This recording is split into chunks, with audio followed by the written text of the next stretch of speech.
Can you see me now? Can you hear me now?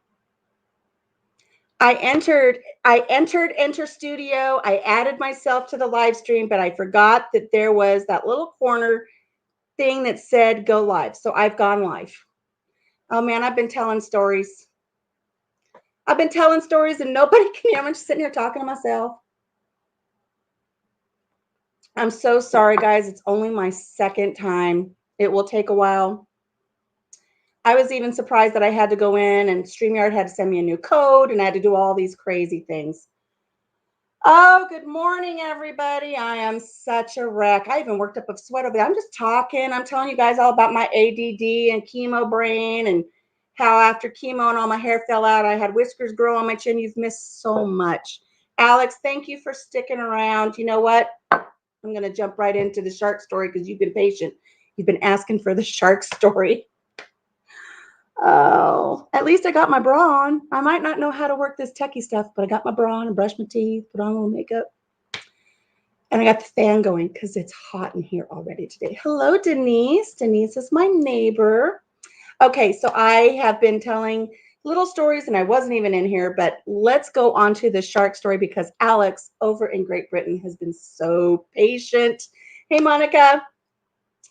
Okay, so when we lived in California, we live in Iowa now, but when we lived in California, I was going through this phase where everything was Groupon. I was finding all kinds of deals on Groupon. I was doing all kinds of fun stuff.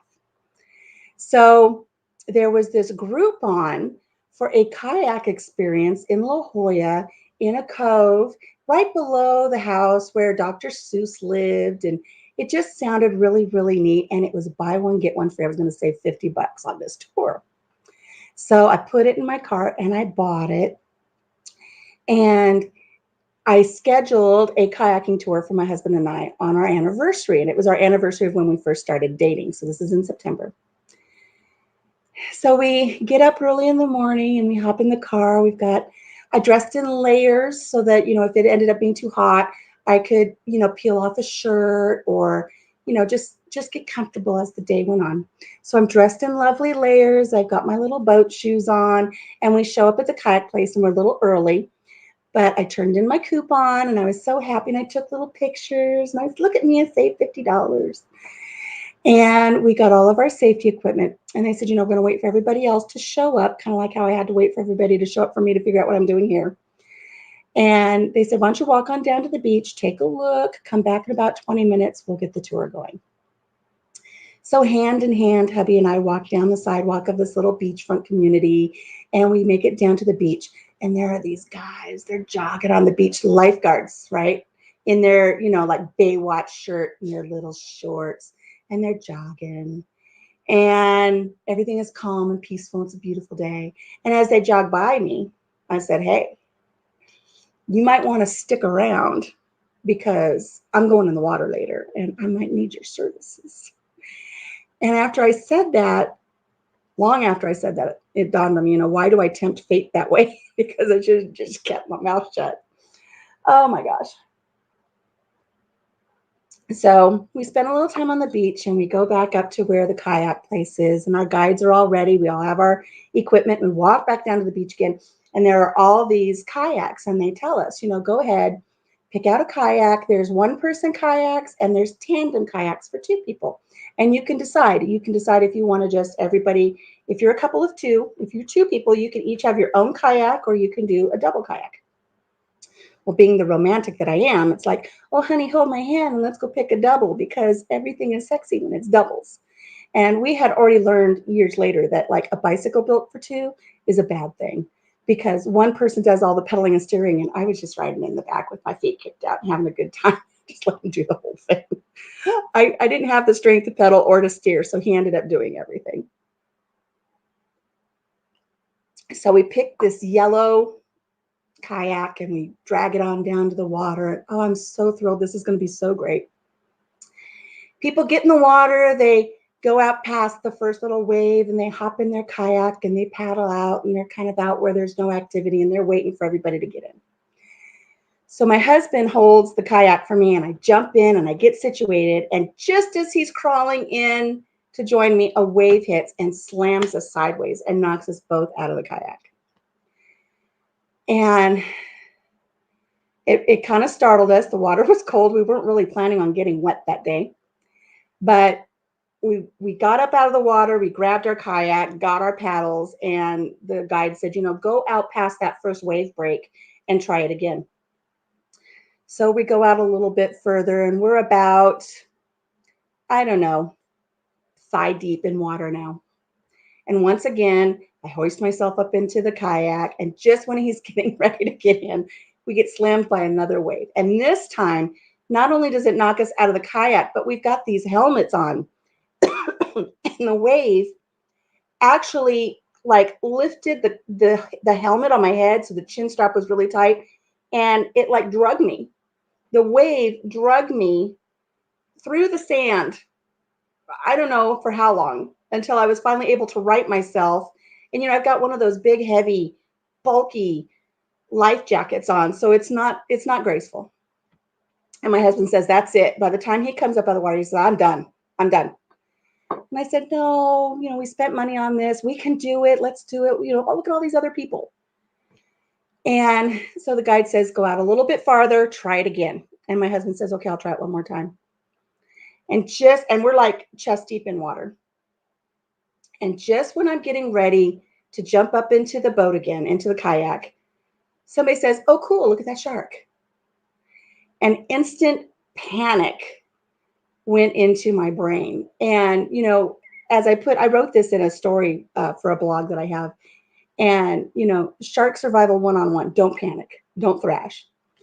And so I started panicking and thrashing and doing everything I could to get away from this shark. And it literally was, when I looked to my right, it literally was just a few feet from me. And it was just kind of coasting along in the wave as it was going by. It was about 6 foot long.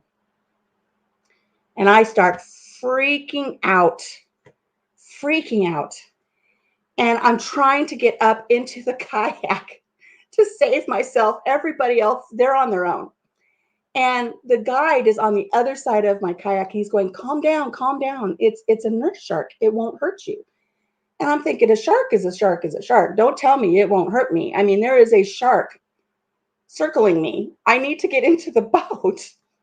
And I'm screaming at him, how do you know? Is this a close personal friend of yours? How do you know that this shark is not going to hurt me? He says, it's a bottom feeder. And I start screaming, my feet are on the bottom. My feet are on the bottom. I'm trying to jump up into this boat. So while I'm thrashing about trying to get in the boat, the guide has reached over the kayak and he's grabbed my life jacket and he's trying to pull me in. I mean, look at this. This is a lot to get into a kayak, okay? He's pulling me. My husband is behind me. He's got his hands on my butt. He's shoving me, and they're both trying to get my sorry ass up into this kayak. But one of the buckles for the life vest was kind of like caught on the side, and like they couldn't get me in there. Finally, he hoed me enough. They got me up in there. I have salt water up my nose. I'm coughing. I'm choking. I'm spitting salt water out of my nose. And I am cursing like a sailor. I am dropping F-bombs and MFers, and I'm pissed because everybody's so calm about this shark. So finally, the guide holds the kayak and my husband gets in, and that poor guy had to swim and drag us out past the surf break so we didn't get knocked over again. And I'm just relieved that I'm finally okay. And I look and everybody else is waiting. Everybody's been watching this. This has just been a nightmare. There's a person out there in their kayak with a dog. Like the dog's not even wet. I'm soaking wet. I now have sand in all of the layers of my clothing. And let me tell you, that was not comfortable at all. And I've got my little boat shoes on and I'm in the front of the kayak. And every time I try to pedal, just like every time I try to paddle, it was as bad as when we were on the two-person bike and I tried to pedal. It was just a disaster. I would try to paddle and I was about ready to topless again. And by now we're out where there's buoys and there's this stuff floating on top of the ocean. And I put in my story, seafoam green is a really beautiful color. When you're going to paint something and you paint something seafoam green, it sounds so beautiful and romantic. But when you're in a kayak, seafoam green is really it's really nasty and yucky and it's foamy and it's just gross and it's everywhere. And I'm thinking if we topple over again, there's no way I'm getting back in this kayak. I'm going to have to swim to the buoy, and the lifeguards are going to kind of have to come rescue me because I know my husband's just going to leave me for dead with the shark. And so my husband says, and I'm gonna curse a little bit here, but he says, just stop paddling. I don't know what's wrong with you. I mean, he's clearly frustrated. So Bobby goes, I don't know what's wrong with you, but you're shaking like a dog shitting razor blades, and you just need to just stop. Put your paddle down. I'll do it. I'll do it all. Just sit. So as I'm sitting with my oar and I'm trying to keep from toppling over and pissing him off even more, and I'm focusing on my boat shoes, I start looking over, and down below us, there are sharks everywhere. There are sharks, there are stingray, there are Garibaldi fish. They're just everywhere. I did not sign up for that. What they failed to tell me when you buy this Groupon and when you get there and get all set up, it is kind of like a nature preserve in this cove, and this is where the nurse sharks come and give birth. So we were just like prime time for all of these nurse sharks to be there. And I just know I'm going to die. And so I just sit there as calm as I can be. And it was like 2 hours of my poor husband having to do the whole paddling and everything. And we get back finally. I did not enjoy myself. He did not enjoy himself. He's sweating. I've got so much sand and crevices that, 6 months later, I'm finding pearls. And we get off, and I said, let's take a picture to show we did it. And he's got clenched teeth. He says, I will never, ever do anything tandem with you again. And I said, not even ride the escalator at the mall? He's, oh, no, not even the escalator. You are on your own. And we went to lunch later on in the day with my niece, and my arm started hurting and the ache started growing. And I told my husband, I said, I think I hurt myself trying to get back up into that kayak while that shark was circling. So up until this point, and even for a few days later, it was like, I hurt my arm falling out of a kayak. Trying to get back into a kayak, I kind of hurt my arm. Well, it was more serious than that. And if you have a more serious story, I mean, you really have to put the spin on it, and it's a true spin. So it wasn't just that I, hurt myself trying to get back into a kayak. Now I hurt myself trying to avoid being eaten by a shark because, face it, this is an all-you-can-eat buffet. I actually tore this tendon where the tendon comes down and connects at the elbow. I tore it trying to get my fat ass back up in that boat. So now it's not just a simple kayaking accident. Now it is, I was a potential shark attack victim because I was walking around with my arm in a sling forever, and people were like, what happened? I was like, shark. And then they're like, what? It's true. There was a shark. Now, people made fun of me for a long time. I do want to go back to this injury, though. I had 3 cortisone shots. I couldn't pick up a cup of coffee. I couldn't do my work because I worked with a lot of files. Couldn't do anything. And I ended up with 3 shots. I ended up going from my regular doctor to an orthopedic doctor, and then finally to a hand surgeon. And the hand surgeon said, you've got to stop using that arm. And so I was on disability for 12 weeks. I couldn't do anything. I couldn't wash dishes. I couldn't sweep the floor. I just had to have my arm completely immobilized. The only option was to make an incision in my elbow, clean off all the dead tissue from that torn tendon, actually take it off of my elbow where it connects. And then they were going to take a section of tendon out of my wrist, reconstruct the tendon at my elbow so that I could have the use that I needed. And there was only a 50% chance of that actually working. So I opted to not do the surgery. I opted to take the 12 weeks of disability. And every once in a while it acts up, but boy, is it a mess. So when people would see me in the sling, it's like, yeah, I was a potential shark attack victim. And years later, a movie came out called Couples Retreat. And there's a guy in the water, and he's circled by sharks. And one of them just kind of brushes by his leg, and he's got this little scratch. He's like, I'm a shark attack survivor. It's like, I commiserate with you, my friend, because I am a shark attack survivor as well. But as I was saying, and I will check my comments in just a minute, people were really making fun of me at work before I got put on disability. And I worked for several months with this before they put me on disability. And they said, come on, it's not that bad.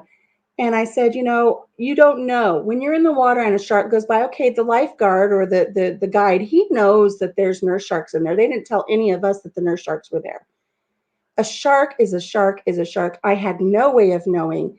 And there have been people that have had appendages bitten off by nurse sharks. Thank you very much. If you go like to SeaWorld and you pet the nurse sharks, I mean, they'll take a thumb off in a heartbeat if you're not careful. But everybody was saying, we don't have shark attacks down here. You really overreacted. And a week later, a boy from our community was in Santa Barbara and he was attacked and killed by a great white shark. And I told him, see, he went in with his surfboard not expecting there to be anything that would hurt him. And he was killed by a great white shark. He was only like 18 or 19 years old. So don't fault me for panicking. I didn't know it was a nurse shark. I didn't know that it wasn't going to hurt me. I mean, how many sharks are there that won't hurt you?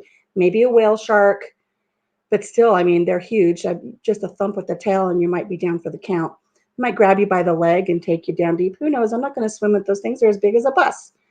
But I didn't know. So that is my story about being a potential shark attack victim. So what have I missed in my comments as an anniversary to remember? You know it, Alex. Oh, he was so mad at me. So I'm never doing anything with you again. The funny thing is at the same time that I purchased the tickets to go kayaking, I purchased tickets for a Segway tour. And the Segway tour was in the same location, but up on the cliffs around the neighborhood where Dr. Seuss had lived. And I thought, anybody can Segway, right? So I bought these Segway tours. But I was in a cast, so I had to trade them in. So I traded them in for a walking tour down in San Diego. And it was where you walked the downtown gas lamp district where they used to have all the brothels. And you would visit places where the brothels would be. It was called Brothels, Beer, and Bites. And you would stop off at all of the old locations that used to be brothels where the sailors would, and they had been turned into like breweries and restaurants. And so we did that tour. And luckily, I did not hurt myself walking. But there's always the chance. Oh, the medical bills. I may have saved $50, but the medical bills with my copays, I had to have MRIs. I had to see specialists, those cortisone injections. Oh, it cost me much more than the little bit that I saved. Yes, I'm a shark attack victim.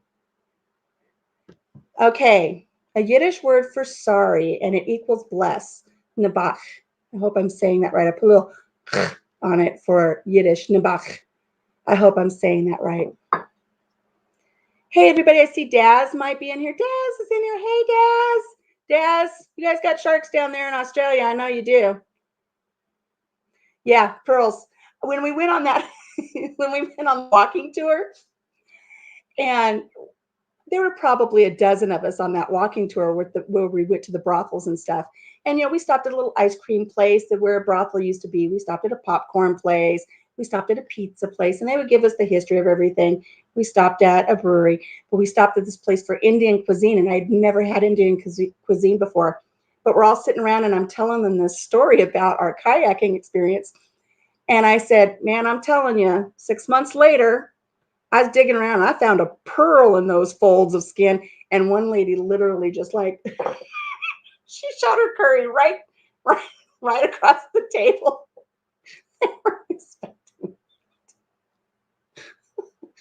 I didn't really find pearls, but pearls of wisdom, maybe. Not really. There are no pearls of wisdom here. Let's put back a little bit. Someone on land. Oh, you know what? I know somebody on land must have a video somewhere of us just getting pummeled by those waves and getting back in. It had to be hysterical. I know that everybody was stifling their laughter. You've got this rotund woman. I really wish the lifeguards would have been there. I think I was going to need them so badly. Hubby, what was hubby doing? Alex wants to know. Hubby was maintaining his composure as best he could without cursing.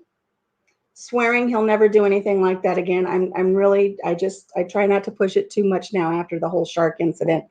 But, you know, he had to take me to all these medical appointments. He had to take me for my MRI. He was my designated driver when I had to go under for certain things. And poor guy, we're really paying for it. I won't be kayaking again. Kayaking, matter of fact, where we live, they like to float down the river on inner tubes. And I said, let's go tubing. He says, are you crazy?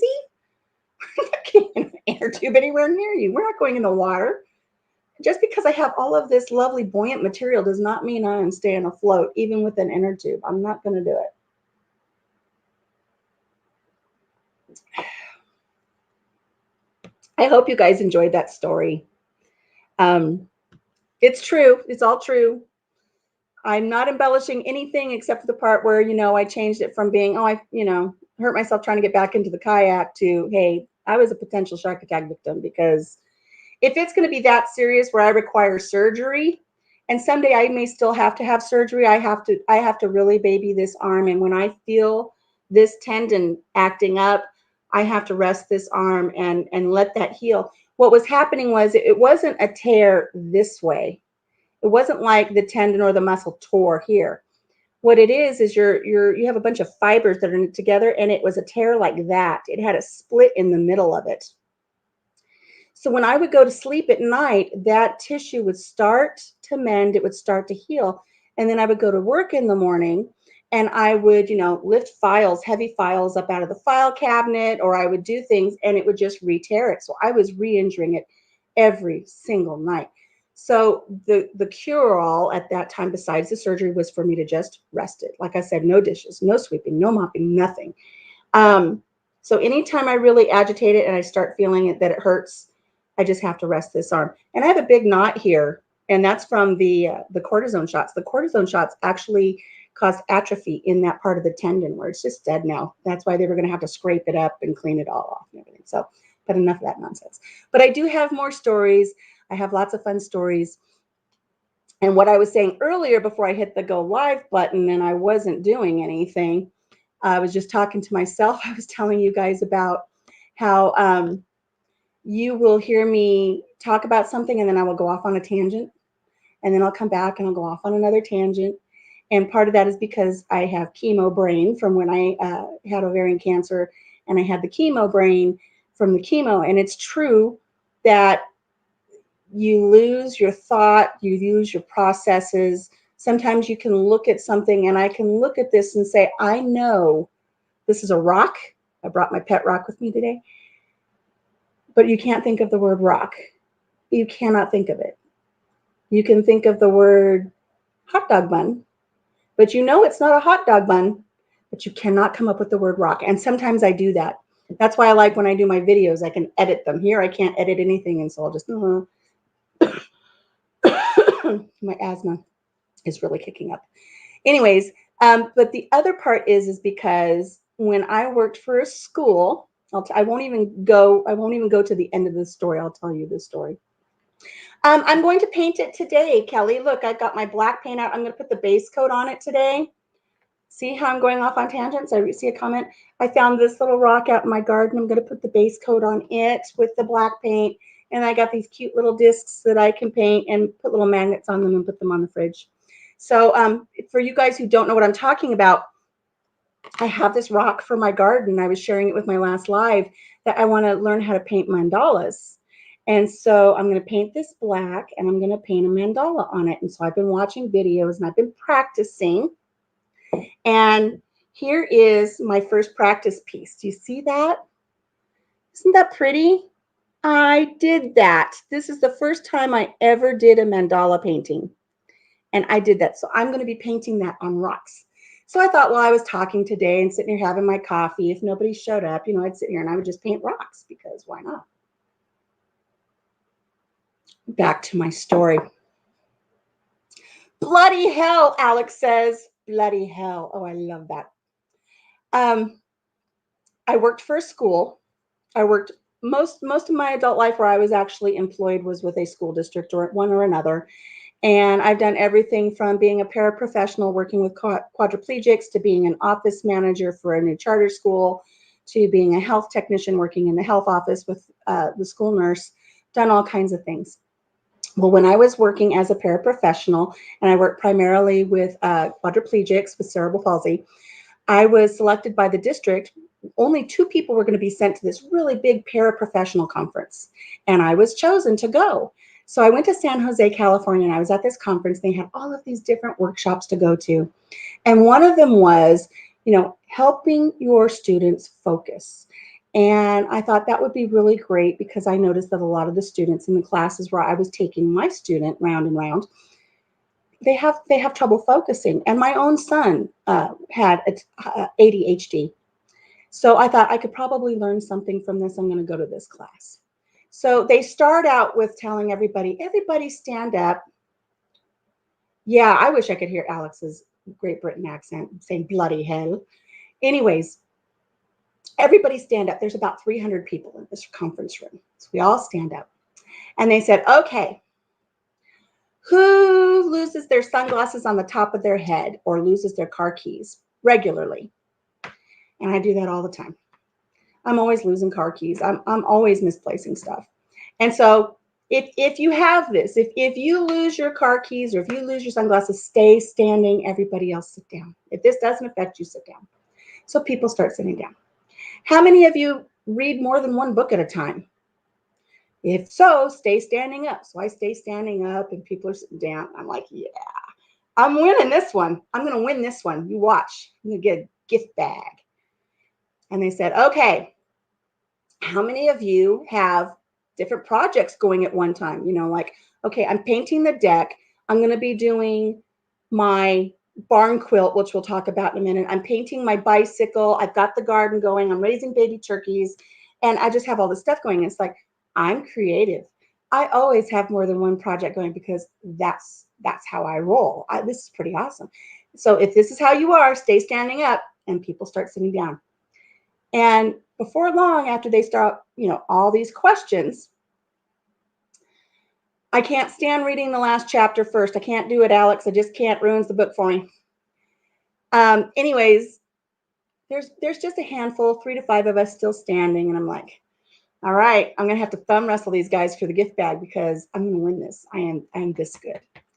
And they said, for all of you remaining standing, there's a good chance that you have adult attention hyperactivity disorder. And I'm like, what? I don't get a prize. You're going to diagnose me as having ADD. And they kind of pulled the carpet out from underneath because I thought I was going to win a prize. And I actually got a little depressed thinking, oh, I just got diagnosed with something that all the kids I work with and my own son has. And that's probably where my son got it from. It's probably a hereditary thing. And it's probably why I related to all the kids that I worked with is I too suffer from this. Oh, look, a butterfly. I mean, that's how I am. So I was a little discouraged at first, but I sucked it up. I still did not win a prize at all.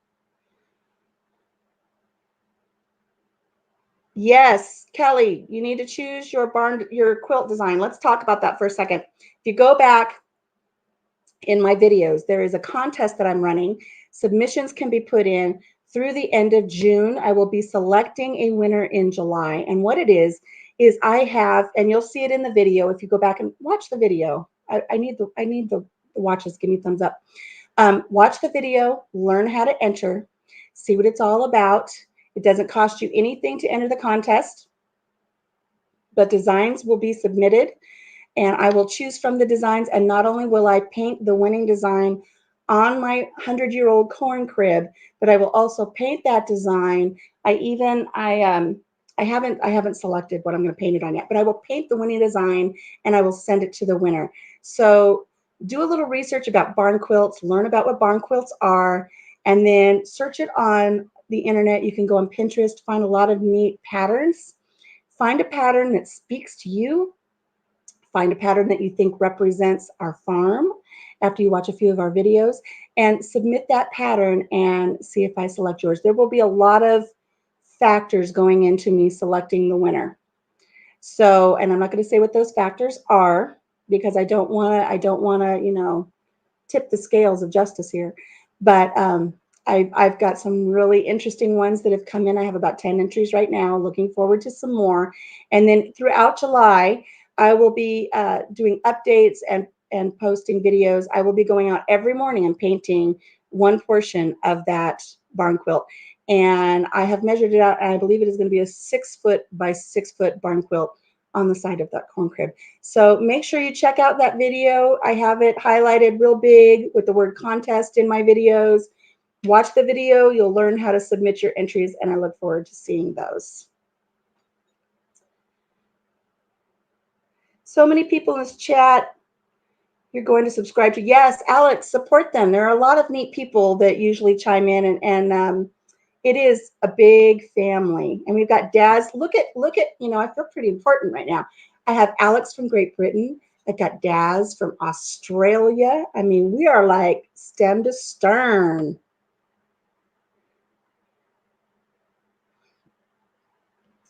Let's see what else. I'm just going to check real quick.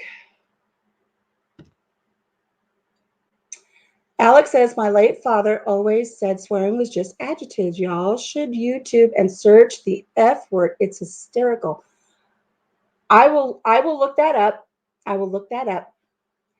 I always thought the FUCK was fornicating under command of the king. Back in times when the king could just like walk up to a fair maiden and say, you're mine, and you will fornicate under command of the king. That's what I thought FUCK stood for.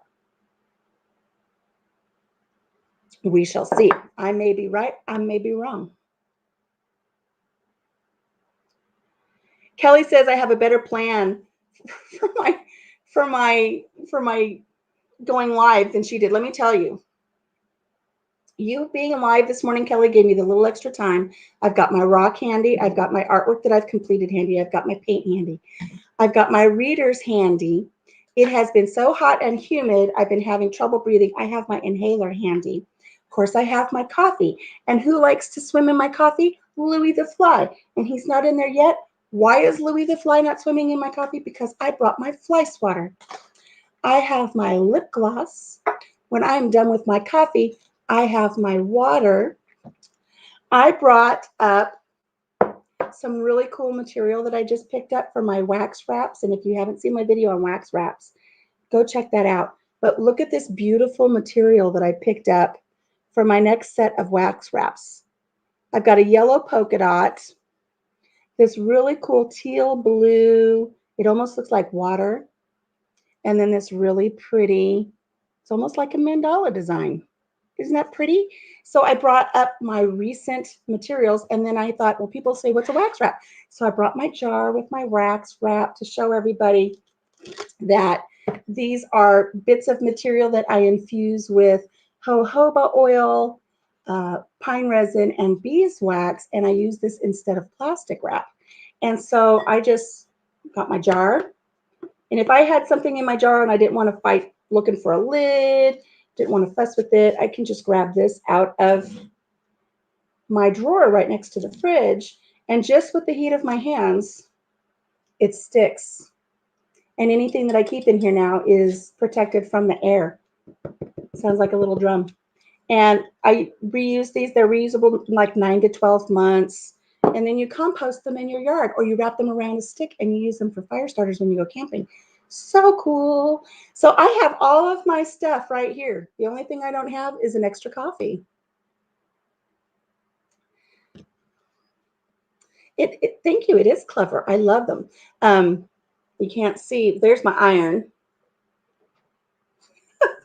And then back there, I have a whole bunch of material because I've been making them.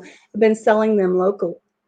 Kelly says she filled duck ponds. Is like, I'm going to go live. No plan, no chapstick, no pet rocks, no cool story. Daz says, if you wrench me for 2 minutes, I can link you with a classic Australian Louie the Fly commercial on YouTube. Okay, so Daz, I had trouble wrenching Kelly before when we tried it on our last live. Let's see.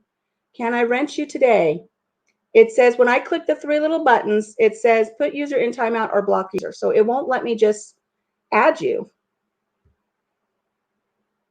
There's your comment.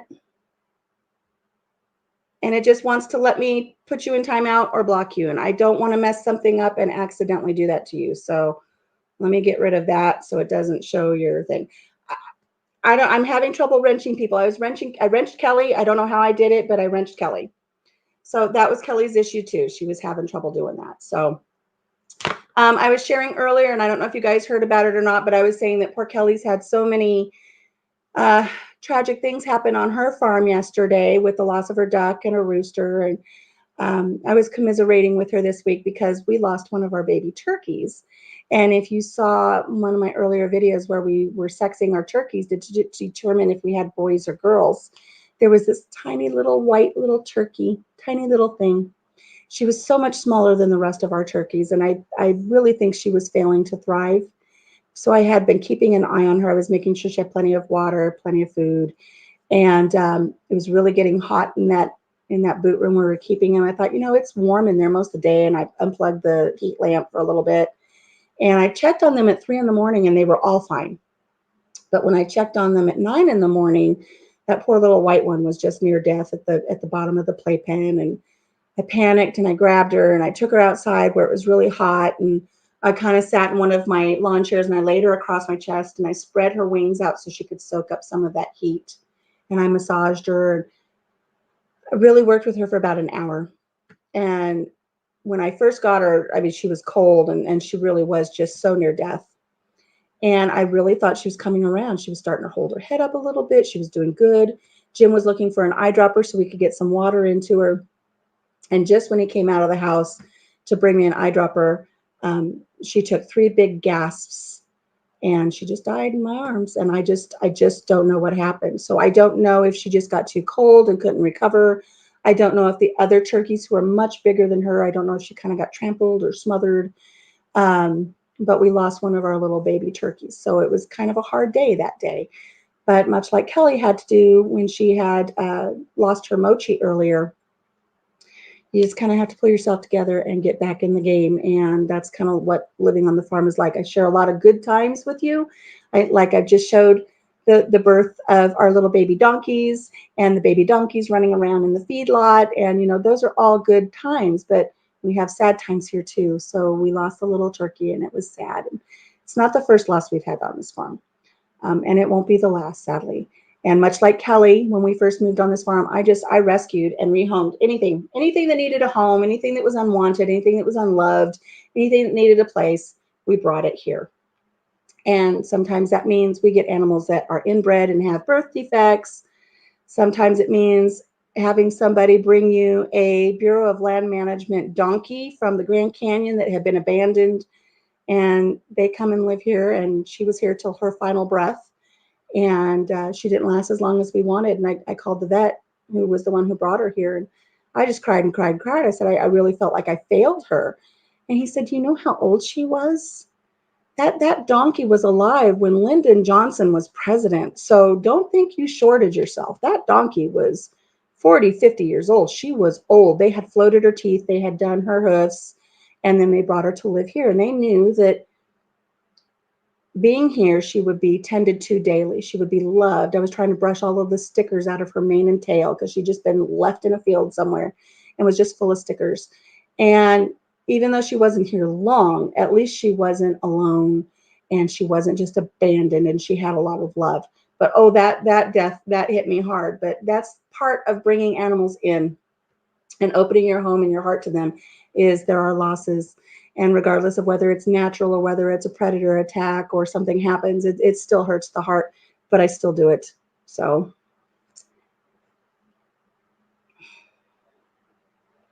yeah, it's tough. And our grandchildren take the losses pretty hard. I take them the hardest, but when the grandkids are around and they see something, it's really hard on them. Yeah, Kelly really had a tough day yesterday with that happening during their live. That was really tough. I want someone to top off my coffee. I need someone to top off my coffee, because once I have plopped myself into this bar stool, I'm here. Because if I try to get more coffee, I'm going to have to implement the inhaler. It is so hot and humid here, guys, and I mean, now that's what I signed up for. I love living here. I know it comes with harsh winters and really humid summers, but I love living here. And so I will gladly pay that price. But when I go out and work in the morning, I can only work until a certain point, and then I just get overheated and I come in for the rest of the day. And since I worked in the chicken coop and was silly enough to not to put a mask on, my asthma has just really been struggling. Those of you who know me and have heard me speak before, you know that I don't normally have this little bit of a wheezy raspiness in my voice. So I've been hitting the inhaler quite a bit and trying to avoid the heat and humidity. So I only go out and work in the morning hours. But I do love living here on my farm, and that's okay. We'll put up with the humidity. And I know it's humid down where some of you guys live too. So new comments. What do we got? I talked about my barn quilt contest. I want everybody to go over and find that video and watch that. I just uploaded yesterday our week 4 garden tour. And I know garden tours, some people say, oh, they're boring. I don't like watching them. I am using some jazz music and I don't talk. You're welcome. Just music and my videos kind of in slow-mo, showing the plants. It's very sexy. I really like it. I think I might be doing that more and more. But it's interesting if you go back and you find week 1 and watch that video where I am talking and there's no sexy jazz music, and then look at week 4, you can see how much those plants have grown in just a few weeks. It is amazing. I mean, my tomatillos were only this tall 4 weeks ago. Now they are literally like 3 feet tall, and they've got blossoms and blooms all over them. And I went out this morning and I see my very first zinnia little blossom. It's going to be pink. It's going to be like a really neat, vibrant magenta pink zinnia. And I can't wait for that to open. It should open the next day or two. Very sexy garden tour. Thank you, the Green Acre. I don't have the cinematography, but I can throw in some good music and make it feel good. I really do like using that jazz music. Jazz music to plants cracks you up. Oh, but it works. I mean, I watch it and it's like, yeah, I like that. Feels good. Let's see, what else have I missed? Alex wants to know what a wrench is. A wrench is when you make somebody a moderator on your channel. So when you go live like this, they have moderator abilities. So if while I'm talking, if I miss in the chat that there's a troll that has come on, like what came on the last time I went live, that moderator can go in and they can block them and get rid of the comments so that if they're being inappropriate, they can take care of that for me when I'm not paying attention. Because as you see, I just talk and talk and talk. I don't pay attention to what anybody's doing. I sent you the link on that Instagram thing Kelly pressured me into use. I will look for it. Thank you, Daz. And she shared it, and there it is again. Okay, so I went to the hardware store. We went to the hardware store Sunday after we messed around with our chicken coop. And I do love what we've done. I'll try to share a video of the chicken coop. I have an antique 10-hole nesting box, and I've only been allowing the girls to use 2. But I've got a broody Betty in there. She's only got 9 more days till we get chicks. I've just been leaving her in there, and then the nesting box next to her, the chickens have to walk by her to get to the nesting box, and she gets all puffed up and she growls. So they haven't been laying in that nesting box. And the reason I have 2 is because I can access those 2. I can access those 2 from my summer kitchen. Otherwise, I have to go all the way around and go into the coop and check the nesting boxes. Well, I opened everything up. I opened up all 10 nesting boxes. They all have fresh hay in them. I don't have straw. I only have alfalfa down in the barn. And so I've stuffed all that, fixed all that up. We put up some new roosts because we've got so many new additions to the coop this year. Everybody was kind of fighting for a place to sleep at night. And then we took 2 branches from a downed branch from a storm, and we put them across, and the girls are sleeping on the branches, and that's really neat. We have an extra large dog kennel in there, and then we put a large kennel on top of that. So I have it for future broodies. I can use it as a chicken hospital if somebody gets sick. And then when the turkeys are ready to go out, I will put them into one of those kennels. That way they'll get acclimated to living in the coop. And once they've been there a few weeks, then we'll let them out, and then we'll see if we can get them to go back to bed every night. So we did a lot of work out there, and I was so thrilled with it. It looks so much better. And of course, in addition to turkeys, ducks, chickens living in the coop at the moment. We will have the guinea fowl, the Keats, and we also have a potbelly pig in there. So we're trying to work in layers and get as much use out of that one chicken coop as we can. But anyways, we went up to buy some supplies at the hardware store, and I wanted to pick out the stain for my deck because I've been pressure washing our deck and getting it ready for stain. And 3 years ago, I painted the deck instead of staining it. Huge mistake. Don't paint the deck. I wanted to paint the deck because I wanted it to be a nice solid surface. I didn't want to see the wood grain. So I painted it, not realizing I could have gotten solid stain. But anyways, it's peeling, it's flaking after a few harsh winters and harsh summers. And so I'm out there pressure washing it to get all the flaky paint off. So I was at the paint section and I was talking to the lady and the lady that works there and trying to figure out everything I needed. And I said, I've been pressure washing the deck. She goes, oh no, you pressure washed your deck? And I said, yeah, I had to get all that flaky paint off and clean it. It needs to be cleaned. I mean, we've got 4 dogs that run out here on this deck. When we have 2, 3, 4, 5 feet of snow and snow drifts, they don't go off out there. They literally run out, pee, poop on the deck, and run back in because when it's -50, they're not going to be out there being choosy about where they're going to go. We've got chickens that run on the deck. Since I had the deck built, we had goats running all over the deck. And we've got Mr. and Mrs. Turkey that would come and visit, and they poop on the deck. So it really needed to be sprayed down. And she goes, oh no, I wish you wouldn't have done that. And I said, why? It needed to be cleaned. She goes, yeah, but now you can't stain it. I said, why can't I stain it? She goes, you can't stain it for at least 4 to 6 months now because you pressure washed it. I'm like, what? She goes, yeah, you forced all of that water into the wood. Now you can't stain it. I thought, okay. I mean, I see YouTube videos all the time where people pressure wash their decks. They wait a few days and then they stain them. And she goes, but you know what you can do? Because I told her, I said, well, by the time 4 to 6 months goes by, I'm going to have to clean it again. She goes, oh, we've got this great product. It's only $29.95. And you take this and you put in one of those little pressure pump things and you spray it. Then you take a brush or a broom and you just scrub it around and then you rinse it off. Then you wait a couple days, you can stain your deck. She goes, you don't need to pressure wash it. You can just wash it. I thought, okay, well, there's a $30 sale that she's going for. But I picked out my stain. I picked out a beautiful color. It's called Driftwood Gray. I brought 2 gallons home thinking 2 gallons would be enough. I'm going to need 5 or 6 gallons. And I got the really nice deck brush so I can just attach it to a pole and just, stand up and brush it. And I looked up, I got Thompson's Water Seal. And I looked it up and they said, after pressure washing, I only have to wait 48 hours and I can stain it. I thought she was trying to sell me another $30 sale. Shame on her.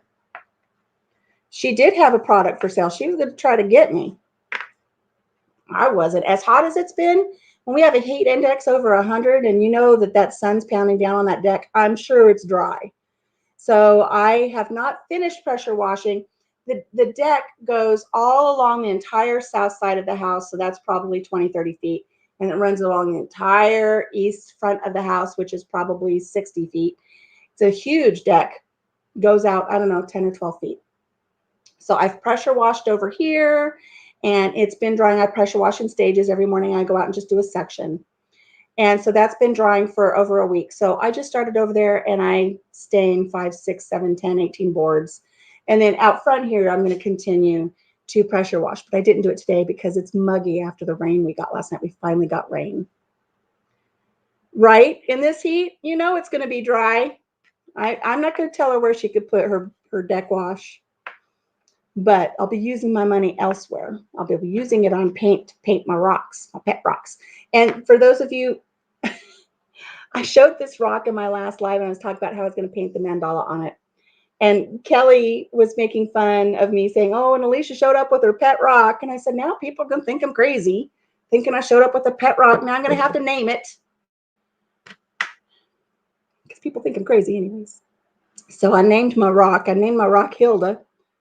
This is Hilda. And if you watch any of my videos, at the very beginning of my videos, there's always a little piece of art. It is a plus-size pinup girl. Her name is Hilda.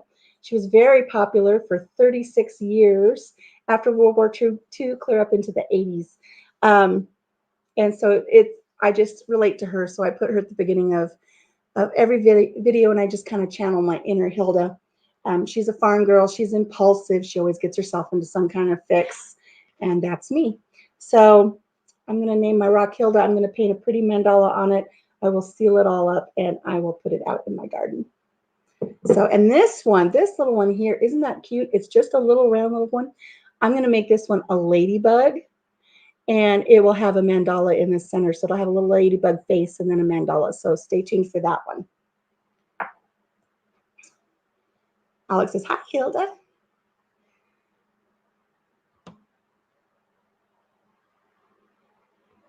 What am I missing? What am I missing? Matthew Harris Gaming, welcome. And that's a new name I haven't seen before.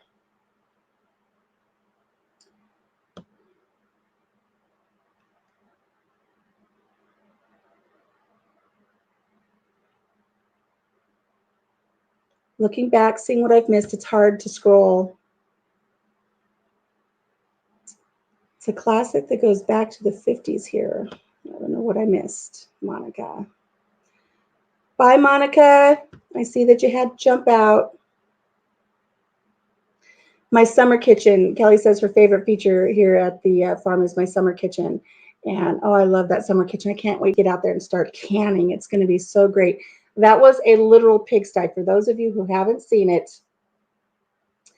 And I had Daz go back and look. I gave Daz a link. I said, here, this is what this looked like before, and this is what it looks like now. And it was a chicken coop, and we had 3 potbelly pigs, and they busted out one of the boards, and so they got out into the rest of the garage. It was a 2-car garage. One half was chicken coop, the other half was storage. And so the pigs busted out, and they got into the storage part, and they ripped open all the boxes. It had a bunch. My son had a box of clothes, and it said, clothes, unpack first, and then he never unpacked it. So they pulled all the clothes out, and they had a nest. I'm not kidding. It was probably 6 foot in diameter that they built with these clothes, and they slept in it. And then they did their business over in this part of the garage, and it was a mess. There was stuff strewn everywhere. It was just a disaster. And I just got a wild hair up my nose one day, and I thought, you know, I'm going to reclaim this space. We never parked our cars in there for anything. It just was a waste of space. And so I reclaimed it, and I made it into my summer kitchen. So we have family dinners out there. We have family gatherings. We have barbecues. I do my canning. I do my dehydrating. In the evening, we just sit out and we look out over the cornfields and the soybean fields, and we watch the fireflies, which they'll be coming out soon. I think we'll be getting fireflies any day now. Do you have fireflies where you live? Do you call them fireflies, or do you call them lightning bugs? I call them fireflies. A lot of people here call them lightning bugs, but as the sun sets, they all light up their little butts. And I really love watching them. We'd only been here, I think it was before I was diagnosed, because there's no way I would have climbed up onto a tractor after my surgeries. But when we first moved here and we bought a big old tractor, it's a big red tractor. One day my husband fired that up, and he said, let's go for a ride. So I climbed up onto the hitch in the back, and I just kind of wrapped my arms around his neck, and he drove off down the road, and the sun had just been setting. And in the ditches all along the road, which are full of wild grasses and stuff, they were just twinkling like twinkle lights at Christmas. Hundreds and thousands of fireflies were just twinkling. And it was the most peaceful, romantic, wonderful time, just hanging on to my husband with my arms wrapped around his neck as we drove down the road. And we were just serenaded by lights of all of these lightning bugs. It was the neatest thing. And we only went like a half a mile down the road and then turned around and came back. But that's one of those memories that will stick with me forever. And sometimes my son and I, we get into some really deep discussions. And he says, you know how they talk about how your life flashes before your eyes? He said, who's calling me? Oh, it's my friend. They want to talk to me about the warranty on my car. They're always so concerned about my car. They called the other day about my car warranty. I'll get back to my life thing here in a minute. They called me about my car warranty the other day, and I just played along, and I told them I had a 1975 AMC Eagle. And if you remember those are just ugly cars. I don't even know if they made them in 1975, but I just threw it back there. And they said, well, we can't warranty a car that old. And I said, oh, well, then I guess maybe you should take me off your list, like I've asked a million times. And they don't, and they still call. And then they called the other day, and I told them I had a 2020 Tesla, and what kind of a deal could they get me on that? So I think I'm going to start. Oh, I should have done it while I was on the live with you guys. If the phone rings again, I'm going to do it, even if it's my best friend that calls. I'm going to answer the phone, and I'm going to say, you're caller number 5 on KCMM radio. You're live on the air, and see what they do. I think I'll just play with that for a little bit. I like it when a telemarketer calls and you put a little kid on the phone and tell them it's Santa Claus. I think that's a good fun one to do. Just let them go. But anyways, these deep discussions that I have with my son. He says, they talk about when you die, your life flashes before your eyes. And he says there's been some scientific studies that your brain is still active. Even after you pass away, you've still got those electrical charges in there for like 10 minutes. And he says that's where you have all these memories that come flooding back. And that's where they say your life flashes before your eyes. I don't think it's just a split second, but he says all of these memories play back. And I'll tell you what, that memory of riding on that old tractor, that tractor's like, I don't know, from 1942. It's just really old, but he loves that tractor. Just riding on that tractor on a peaceful summer evening with all of those fireflies, and it was just so perfect. I hope that's one of the memories that flashes back. I'm hoping it's not the shark. Don't be the shark story. I want it to be the firefly story. And now that I think back on that, I really think if we're looking at fireflies coming out around the 3rd week in June, I was diagnosed the 4th of July. So probably a week or a week and a half after that beautiful moment that we had, I almost didn't make it through the day. A priest was called to sit with my husband as they took me off into surgery. So things were not good, but I'm still here. And there's my asthma is going to start popping up. Let me take a drink. So Kelly says she suffers from, I can't sleep in this heat. Alex suffers from insomnia. I do too, Alex. I can commiserate with that. Oh, I appreciate the reminder to hit the like button, y'all.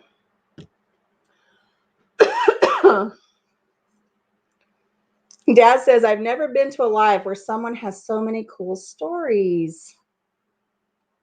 Thank you. And Greenacre says, it sounds like it was a beautiful experience. It really was. It really was. I love the fireflies. I don't want to touch them. I don't want them crawling on me because I do have a thing about bugs. But I do love watching them. So if you guys are on Instagram, and I will start adding it to my YouTube videos too, we have a visitor in our garden. And I did a little research on the visitor in our garden. We were talking about it the other day. My husband and I were talking about it here on one of our videos during one of our coffee times. But we have a little frog. It's about maybe an inch and a half long. It is a gray, not green, a gray tree frog living in our garden. And at first, and I've seen this for a few years now, I'll go out and I'll look on the rails of the garden or on the posts, and there will be this like a turd. It's like over a half an inch long, this big black turd. And I would tell my husband, oh my God, we must have rats. It looks like a big rat turd. And I was so upset thinking we have rats, but I never saw a rat. And then one day, next to this big turd was this tiny little frog. And I realized, oh my gosh, that frog's been pooping everywhere. That's frog poop. It's frog turd. So a couple years ago, we noticed a little frog. And then last year, we noticed a little frog. And then this year, it's like, there's a little frog again. And I learned that gray tree frogs, I think I said before in my last video, they live like, I don't know, 8 or 9 years. This frog's been hanging out in my little garden area, hoping it's the same frog. But I named him Senior Frog. And so every day we would say to each other, um, have you seen Senior Frog today? Because we get worried that one of the chickens are going to get him, or we get worried that if we go out at nighttime, we might accidentally step on him and squish him, which just breaks my heart, that thought. There have been times where I'll reach to open the latch in the garden and he'll be sitting on the latch and I almost squish him, or we'll close the gate and we almost squish him. So we're always watching for Senior Frog. And so it's kind of become our daily thing. Have you seen Senior Frog today? It's like, no. And it's like, oh, there he is. And we find him. Well, now we notice not only do we have this little senior frog, we've got another senior frog that's about this big. And I learned that the males are smaller than the females. So we think we have a senior and a senora frog. And so every day we go out and we look for them. And I've been posting pictures on my Instagram. And so now I'm going to start taking little either stills and put them in my videos, especially my garden tours, or just put little videos in there, and just we will have our little senior frog thing. And so we were kind of joking about, it's like, where's Waldo? Every day it's like, where's Waldo out there? And it is cool, huh, Daz? So I learned the other day, I had a discussion with the frog, and I have learned that his name is Senor Waldo Frog. So every day it's like, ¿Dónde está Waldo? So every day we are looking for Waldo, and it's just become this little game. And now I've noticed, and I posted a little short on Instagram, Louie's back. I have to put my fly swatter front and center here so he'll leave me alone.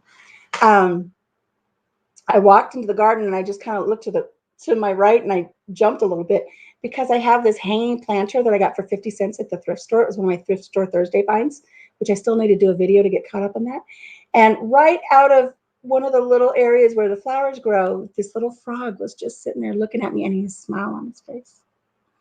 And I was like, hello, Senior Frog. And then right up around the corner, the other frog was sitting. It was like they were on a date.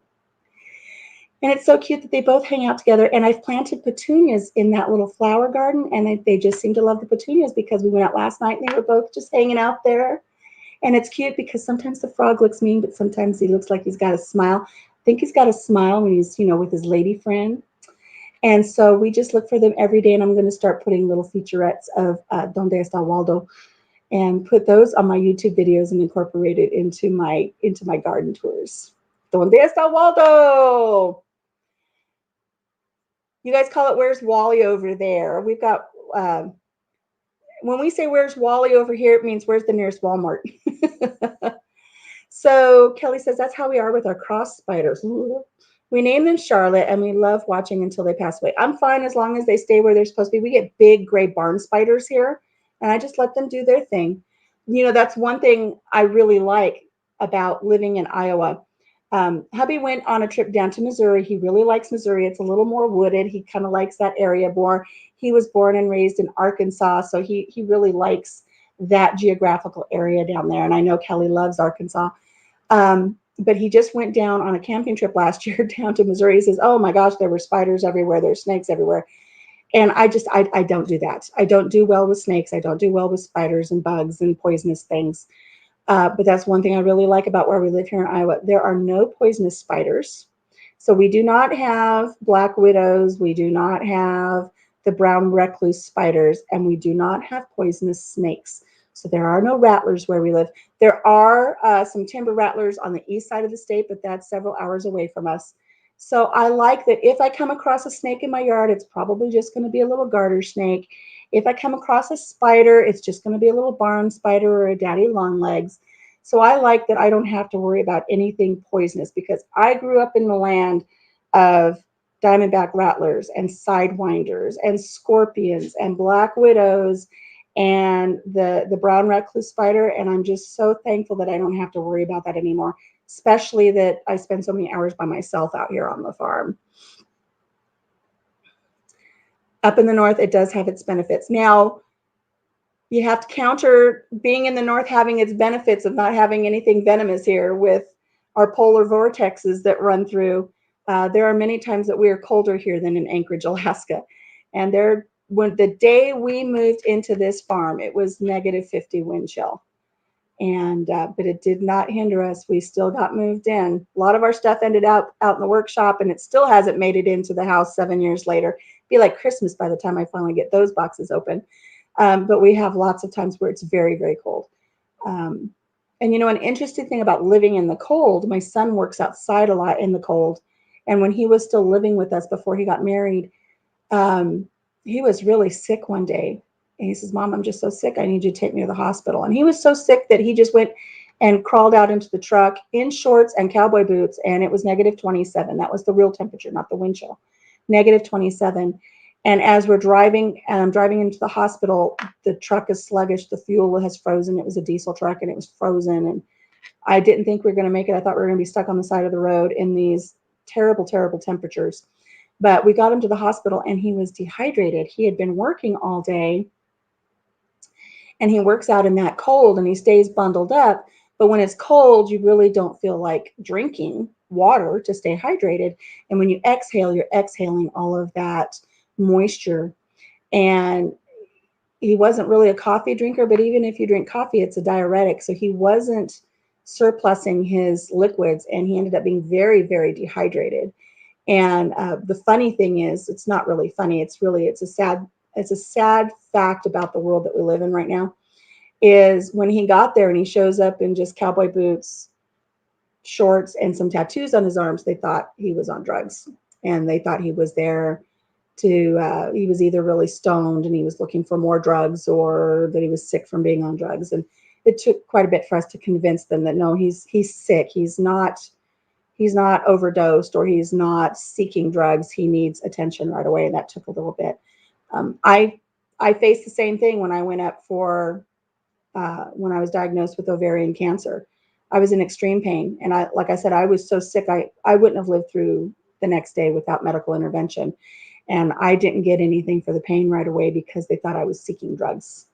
And it wasn't until the CAT scan came back and showed that I had a mass the size of a watermelon in my belly that they finally gave me some morphine so I could get. So I couldn't lay down, I couldn't sit up, I couldn't do anything. I was just in extreme pain.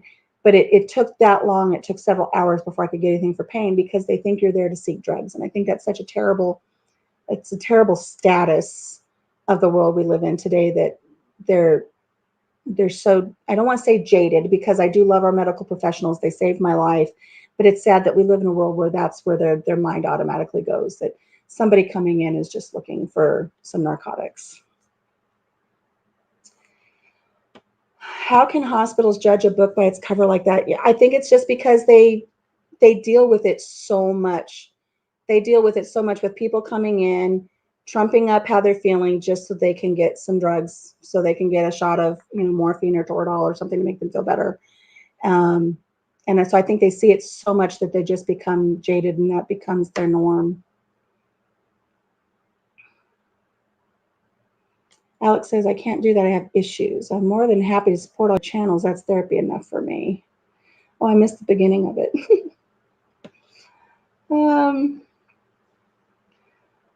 Kelly says she'll take the spiders and the snakes over Northeast. Yes, Daz, down in Australia. I think you have like 7 of the 10 world's deadliest snakes down there in Australia. You have number 2 on that list in your yard 5 to 6 times that you've seen. Let's not talk about the snakes in your yard, Daz, but let's talk about the beautiful little Joey that was in your yard the other day. That little baby kangaroo was so stinking cute. But yes, I could see why you were worried about the mama, because I know the mama would just come up. She probably would have smacked you. And speaking of kangaroos, oh my gosh, who has seen the movie Kangaroo Jack? I love that movie. Daz is probably like, everybody always talks about Kangaroo Jack. And I know I've seen some references that the kangaroos down there are kind of like pests, kind of like rabbits are to us up here, or raccoons or possums, or I just love them. I love all the little furries.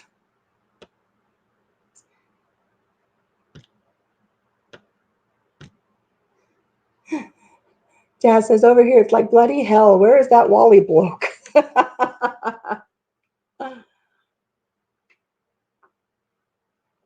Move to Missouri, to YouTube Lane. You know, Kelly, as tempting as it is to go down and be communitized down there in the YouTube Lane area of the world, I think I'm going to just stay right here in Iowa for now. I'm not saying it's forever. We own our farm free and clear. We don't have a mortgage. My siblings all live within 2 hours of me up here in Iowa. We all used to be within 9 miles of each other, but my sister moved away. Two of my children are here within 17 miles. One just lives a mile away. I do love the little community that we live in. So I think I'll stay for a while. I'll put up with the polar vortexes, um, and and I still have to deal with the humidity, but I don't have to deal with the snakes. So I'm going to stay for now. Go down where it says new comments. It's like it won't scroll. And now it's scrolling too fast and I'm missing stuff. Green Acres, I suppose you're right. My mother was an RN for 40 years and she said a lot of stories of frequent flyers for a fix. Yeah.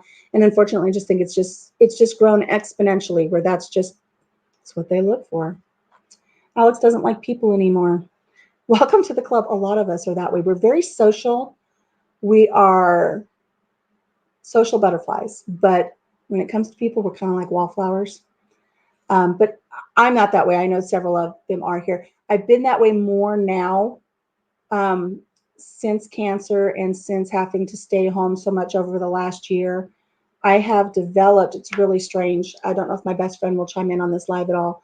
I didn't tell her again that I was going live, but she wants me to come down and visit her in Tennessee, and she wants to go do this and she wants to go do that. And I've been that way most of my life. I'll jump in a car and I'll drive 2,000 miles and it won't even bother me. I don't mind stopping in at truck stops or sleeping at rest areas. And I go for the adventure. I'll drive 20 miles out of the way to see, the largest frying pan in America or the ball of string. But lately, when I'm asked to go somewhere and do something, I think I've become a little bit agoraphobic, and it's not the people so much because I still really love people, but it's being away from home base has started affecting me. My uncle passed away a couple years ago, and my sister was going to go to his funeral, and I couldn't bring myself to go, even though I loved him very much and I wanted to see family. I had a really hard time grasping being away from the farm and mostly being away from my husband because that cancer scare snuck up on us so fast. And I went from being fine one moment to almost dying 12 hours later.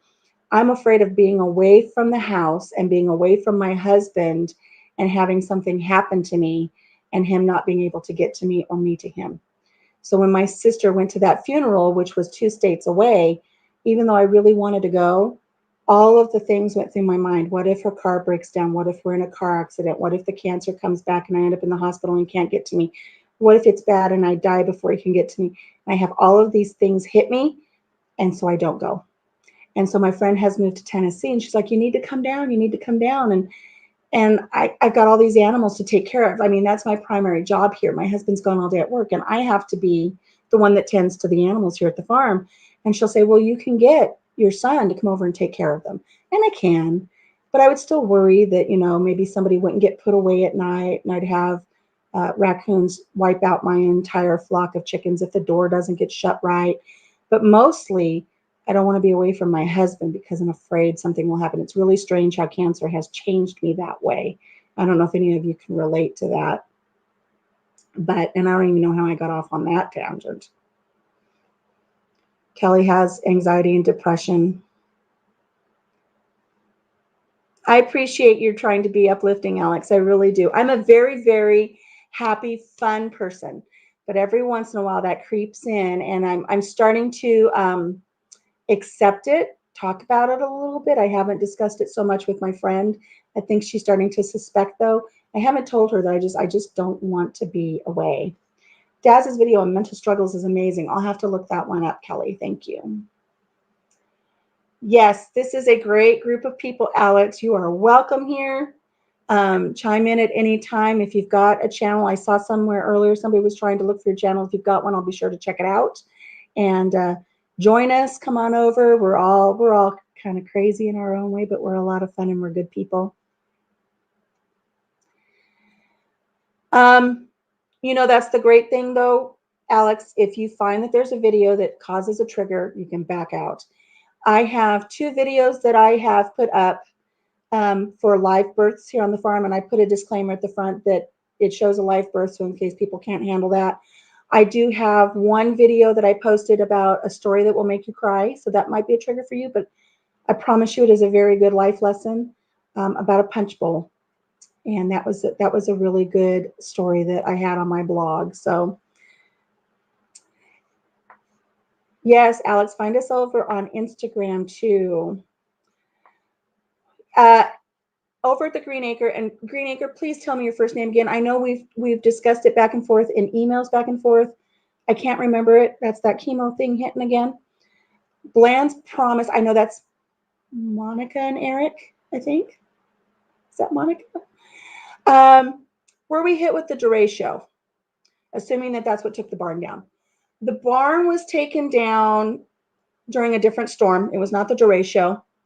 It had been hit by a tornado in 1960. It literally lifted up the barn, slammed it down, killed the hogs. There was a feed bin that was carried 1,000 feet one direction and another feed bin that was carried 1,000 feet another direction. So the barn had to be completely reconstructed and supported, and it was doing really good. When we bought this farm, the roof had some issues, but we didn't have the money to repair it or to even shore it up. It was in pretty sad shape already, but it was still good enough for the animals to live in. We looked into having the Iowa Barn Restoration. There's a foundation that will help you restore old barns, and then they become part of the historical landscape of the community. But we still had to pay 50%, and we had to find an Amish team that would come in and restore it for us, and we still had to pay 50% of that bill, and the foundation would take care of the other 50%. But initial reviews were that it was going to take about $100,000 to fix that barn, and we didn't have $50,000 to fix it. So it just continued in disrepair a little bit. And one day we had a very bad storm blow through, and I was watching it, and I had a couple of live videos on Facebook. I said, I don't know how much longer it's going to hold out. And I had stepped away from the window, and the dogs just started barking like crazy. And I looked back out the window, and the whole thing had just collapsed. And at the time, I didn't know if my baby donkey was in there or if he had gotten out. So that was about 2 years ago. And that was straight line winds. We had straight line winds blow through that, which means they didn't have any rotation, but they were still a strong force. And we had a gust of over 60 miles an hour that just kind of took that barn and lifted it and collapsed it again. So that's what took that down. We were not as hit as hard by the derecho as those south of us. We were just kind of on the cusp. So we had some damage. We had some cornfields that were flattened, but others were hit really, really hard. Where my sister lives, she was hit hard. All the trees on her street were downed. She didn't have power for 5 days. And that was when I was really pushing for get your solar ovens, make sure you've got things where you can purify your water, you can cook if you need to, because when you lose your power and you don't have anything when times like that happen. And for those of you who don't know, we had a derecho blow through. It was straight line winds. I think some of them were clocked at like 120 miles an hour, just devastated this swath for miles and miles and miles and miles across Iowa into Illinois. Um, and my poor sister, she says, we don't have any power. All the stores don't have any power. There's no food. I said, well, you've got your barbecue. You need to barbecue up anything you've got in the freezer now. And she goes, I don't have any propane. She goes, I tried to get propane. All the propane's gone because everybody panicked. And where they could get propane, they did. And so she spent like 5 days eating peanut butter and jelly sandwiches or cereal out of the box, whatever she could. So I told her, I said, you need to get a sun oven and you need to have some way to filter your water. And then I put together a blackout box. And I'll do a video on that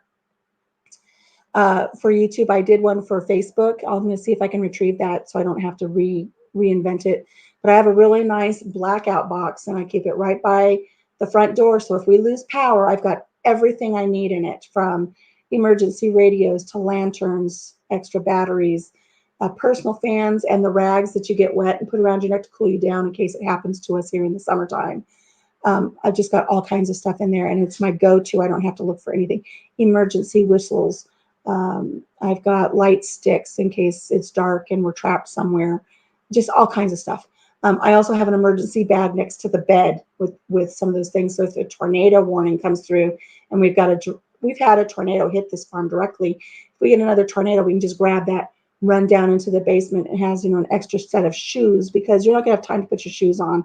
And if this house collapses, we're not gonna be able to climb out and get through with just our slippers. We need good shoes. So I've got all kinds of stuff like that.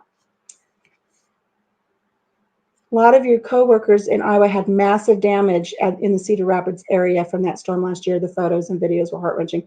They were. Did anybody see that video? And I believe it was down in the Cedar Rapids area.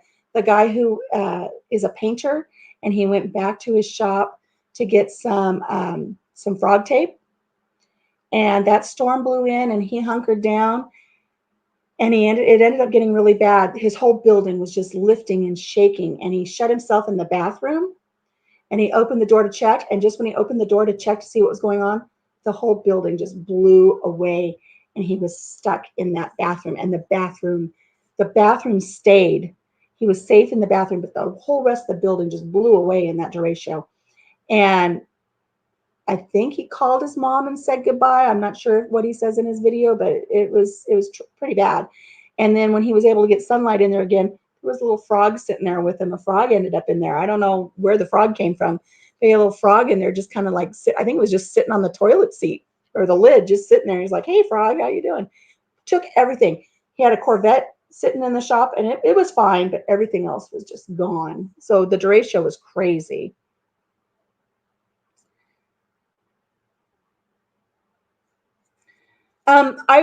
I will see if I can find that video on YouTube or on Facebook, Daz, and see if I can download it and then convert it over into my Vegas Pro, so I can get it over into something I can upload into YouTube. I will try to do that today. I have a first aid kit, and these are in, I think they're, I don't know, 27 quart boxes, heavy duty. So I've got a grab and go for the tornadoes and a blackout. I've got a grab and go for first aid, and then I've got my bedside grab and goes. So I'll see if I can find those and turn those into videos for YouTube. Um, my son was talking about it with me when I first put them together, and I showed him what I was doing. He says, "Mom, we don't have to bug out. Your bug out is the farm. You're not bugging out anywhere. So you really don't have to have that as a bug out," because I told him I like it that we can grab it and just throw it in the truck. And if we end up at a Red Cross shelter somewhere, we've got everything we need in this one kit. And the lid is nice because you take the lid off the tote, you can turn it upside down. It's kind of like a little table. So if you have to make little snacks or something, we're set. We have everything right there with us.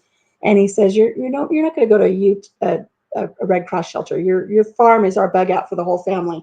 The whole family knows if we have a bug out situation, we bug out here to the farm. I said, if a tornado hits the house, or if we're in a flood and we have to leave to go to a shelter, I've got everything I need. I'm not going to second guess and say, I'll never need it. I may never need it, and I pray I never need it, but I've got it in case I do. Nobody will know the name Lewis Hamilton. Trust me, I do. Ooh, educate us. I'm missing conversations. Yes, Denise, you've become that way too since cancer. I know, I hear you. Actually, Denise, who's in on this live right now, she's my neighbor. She's about 5 miles away from me. She was actually here at the farm the day I was diagnosed. She had stopped by. I don't remember what she stopped by for, Denise. I don't know if it was to buy eggs or what it was, but Denise had stopped by, and we were out on the front porch talking. And I told her that I had been mowing, but my mower was clogged up, and I couldn't bend down to unclog it. It hurt my belly, and I was tired, and I was hot, and I was sweaty. And when I was done talking to her, I was going to go take a nap. And so she had just been here, and I was fine. And it literally was like 3 hours later that I was hit by the most intense pain. Tried walking it off for 4 hours, and then ended up in the emergency room. Oh, congratulations, Denise. You retired. Yay. British racing driver. So now we're talking racing drivers. Am I getting boring? You guys are starting to talk about racing? Go back. None of my relatives know my channel, and only got Instagram private messages. People, Roost and Rescue encouraged me. A lot of coworkers, yes, the massive damage we were talking about.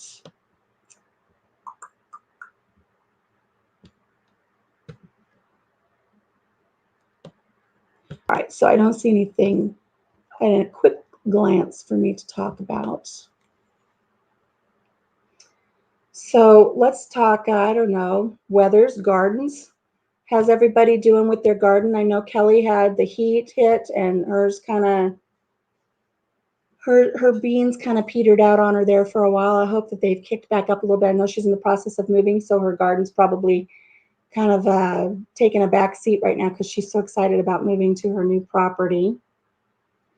F1 is a major passion of Daz's.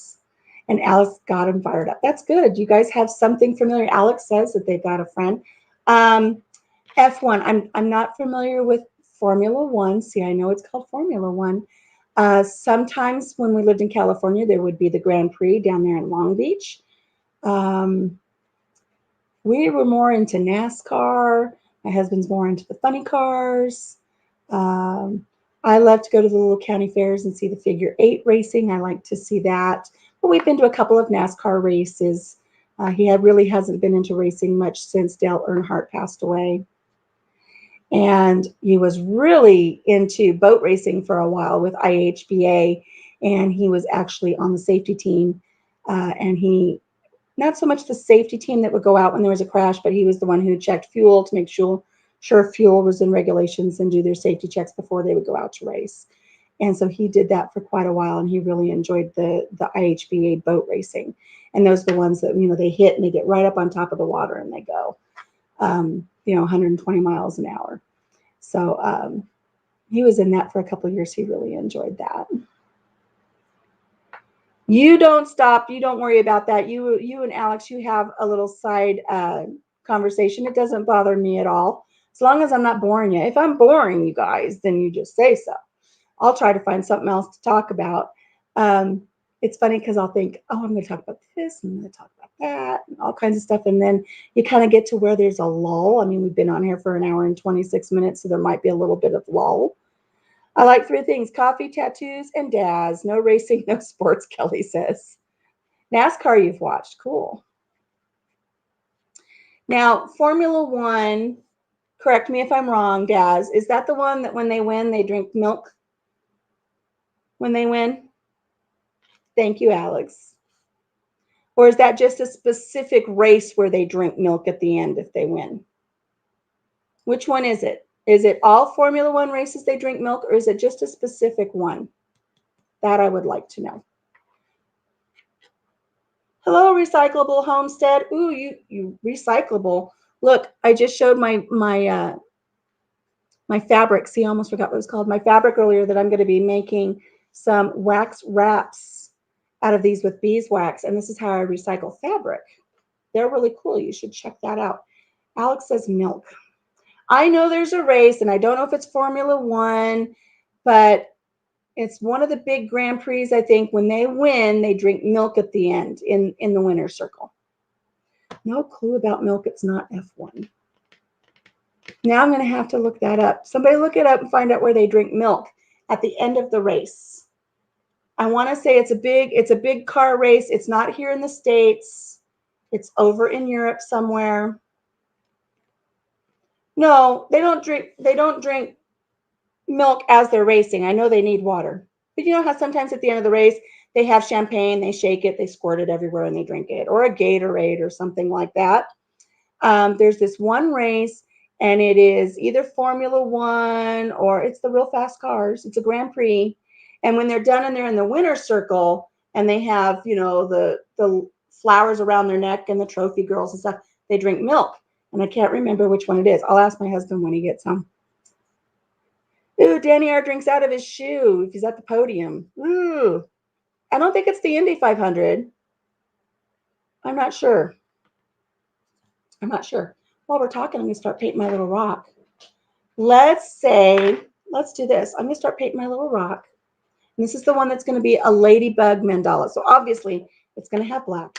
It's going to have red. But I want some suggestions for what color the mandala should be that I'm going to paint on her little back. And for those of you who are joining the party late, this is a mandala. This is the one I painted earlier in the week. So it's a really pretty Indian design. So I'm gonna paint that teal. Kelly says teal. Teal is the color of her soul. So of course I will have to have some teal in there. Indy 500 has a tradition of drinking milk. Well, maybe that is what I'm thinking of. Maybe it is the Indy. Indy 500 is not stock cars. What kind of cars are those? MT Homestead, Mike. What kind of car, or is it Terry? What kind of cars is the Indy 500? Maybe that's what it is. Is that like a Grand Prix style? A long-standing tradition of the Indianapolis 500 is for the winner to drink a bottle of milk right after finishing. The races run annually in late May. Well, look at that. I had it wrong. I had part of it right, but I had the location and the type of racing wrong. I thought it was like an F1. But what is the Indianapolis 500? What kind? I mean, I know what it is, but obviously 500 miles in Indianapolis. What kind of cars do they race? I know they're not stock cars like NASCAR. Are they more of the Formula One type? Shuey and Louie.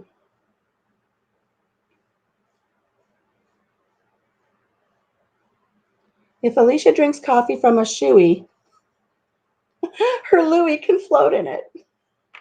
Louie floats in my coffee. For those of you who don't know, I name the flies that bother me during my lives, or anytime that they bother me, Louie and Frank.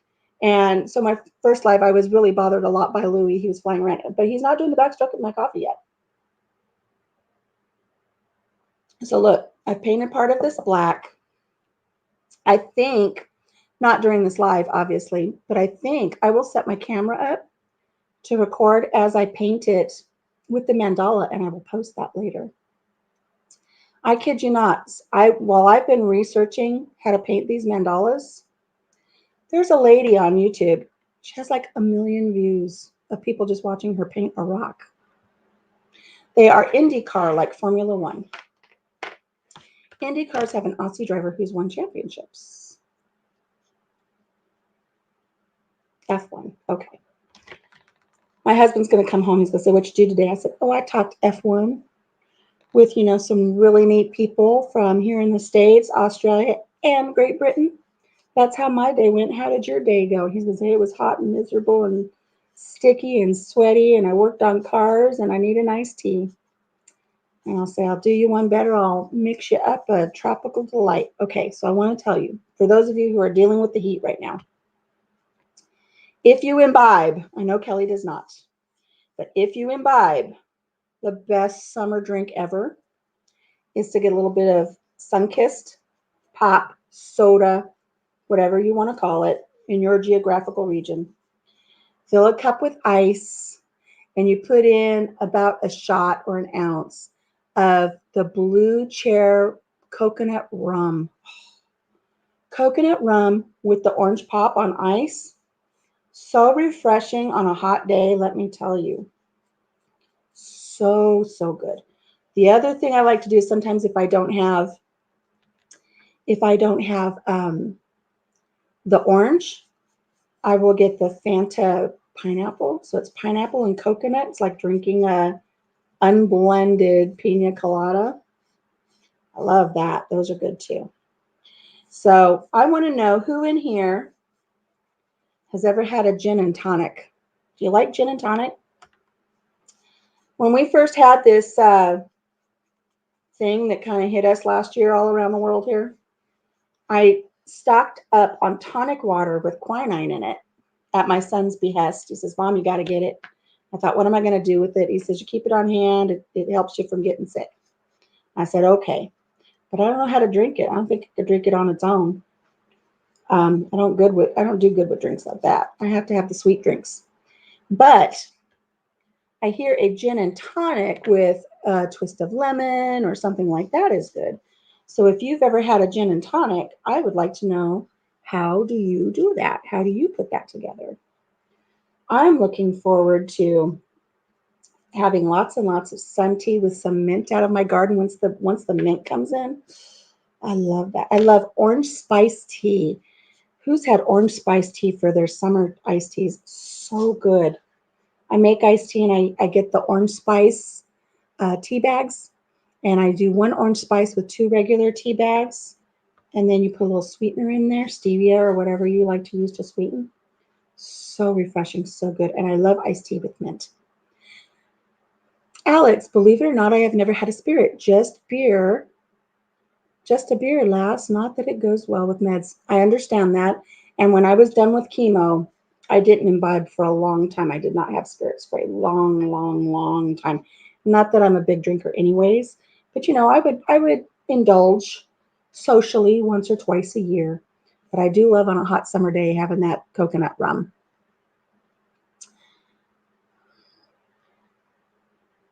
Let's see.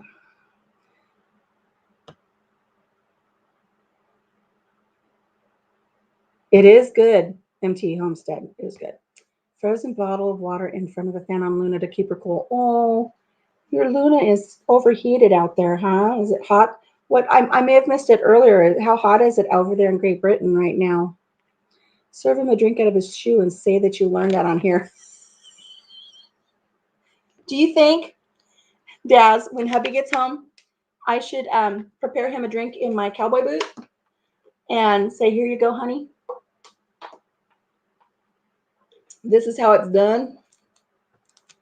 I don't think he'd be too pleased. Uh,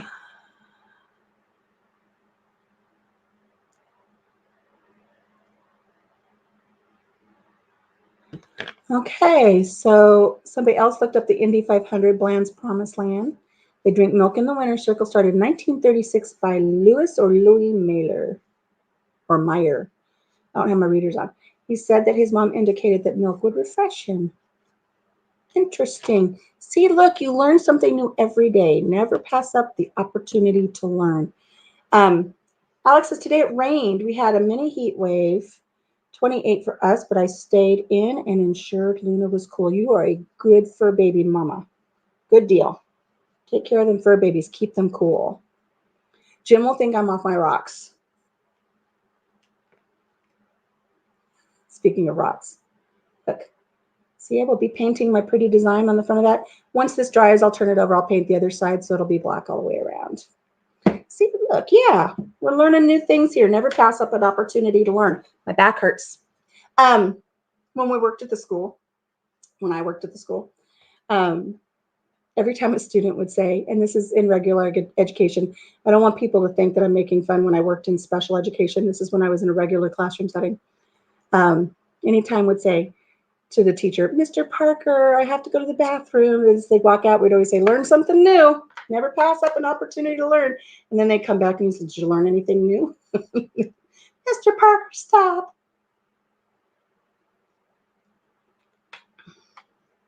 Oh, Daz, I'm glad your wife liked the little conversion there of our garage to the summer kitchen. I'm glad she liked that. That was a labor of love. I just love that space out there. Hola, Chris. ¿Cómo estás? Kelly says, bam, just like that, it's a craft session. It is. Like I said, I think I'll set my camera up later to point down to my work surface here. Look what I got. Look, I feel very professional. I feel like I'm a real artist, even though there's only one color in here now. It's just black. But I got this little artist palette at the Dollar Tree the other day because I have to have my palette. I went to the store and I just found all kinds of colors and I just threw them in my basket. And anything that was in the color of the rainbow. I started at the left. They have them all ingredient as they go across where you buy them. I just picked one and I just threw them all in the cart. So I have tons of colors to choose from. What I'll do with them, I don't know. I don't know if I'm going to be good at putting colors together. It's a great thing, though, is if you're doing something like this, you can go to Pinterest and they will have little things in Pinterest where you can do your color groupings, and they will already have little sets of colors put together that make good things. I have those baskets in my kitchen holding canning jars, lids, and rings. Dollar Tree. I got those at Dollar Tree. Kelly says I must watch that video too, Summer Kitchen, so I have free practice and then catch up on other channels. So Alex, this is what I want you to do. If you're going to look at that video, first thing I want you to do is I want you to go way back in my videos to the very beginning and find the one that says, what am I going to do with this pigsty? And that way you can see the before. So you can see where the pigs had completely trashed that entire garage. And then watch the video where I do my summer kitchen tour 2020. And you will see the difference. And I think you will be amazed, my friend. We worked on it for 5 weeks last summer. And I went out just like I go out every morning now and I tend to my garden and I've been working on the deck. I would go out every morning and I was burning trash. I was raking things up. We got the whole place cleared up. I took a pry bar and a sledgehammer and I knocked down the entire chicken coop. Um, and I mentioned it in the video for the chicken coop. Being that things get so cold here, I was really learning about how to keep my chickens warm in the winter. And one of the best ways to do that is to do what's called a deep litter system. So I would put the pine shavings down in their chicken coop and they would scratch it all out and spread it around and they'd live in there and, they'd poop and stuff. And instead of scraping it all out and starting fresh, I would just add more pine shavings on top and it would start forming layers. And as the poop would compost, it creates heat down in those layers. So it would keep the chicken coop warm during the winter. And I let that go for several years. I just kept adding, and that way they would stay warm. Well, when I knocked down that chicken coop, I'm not kidding, I had 2 feet of compacted compost in that whole section. And I had to take the rototiller in there and I had to rototill all of that stuff up. But you know what was great is we had already cut holes out of the side of the garage for our screen portion of the chicken coop. And so I just took shovels of that manure that was not hot anymore with nitrogen, and I put it right into my raised beds for the garden I was building. So it served its purpose. It was really neat. No, as I will comment on everything, I like talking to myself. I'm talking to myself, even though I'm talking to you guys. I'm not able to see all the comments, so I kind of feel like I'm talking to myself. Chris is at work. I'm glad you were able to come by. She was like, no way. I know, huh?